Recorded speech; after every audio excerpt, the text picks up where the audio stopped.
ఇక్కడ ఈ ముగ్గురు మధ్యన సమన్వయం ఉందన్నటువంటి కాన్సెప్ట్ను ట్రై చేస్తూ ఇక వెళ్తారు ఎన్నికలకి. ఆగస్టులో ఎన్నికలు పెట్టబోతున్నారు, అదేదో దేశోద్ధరణ చేస్తున్నట్టు ప్రచారం చేస్తున్నారు. లేటు చేసి ఫెయిల్యూర్ని కూడా గొప్పగా ప్రొజెక్ట్ చేయడం పత్రికలకు మన దగ్గరే చేతరవుద్దబ్బా, ఇంకెప్పటికీ రాదు అది. వెర్రితనం ఏంటంటే ఇన్ టైంలో ఎలక్షన్ పెట్టకుండా స్పెషల్ ఆఫీసర్ల పాలన నడుస్తుంది. ఇంతకంటే దరిద్రం ఇంకేమన్నా ఉంటుందా?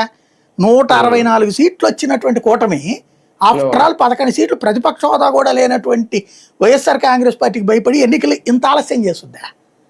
ఇప్పుడు అట్మాస్ఫియర్ రెడీ చేసుకుని అప్పుడు పెడతాదా ఎన్నికలు?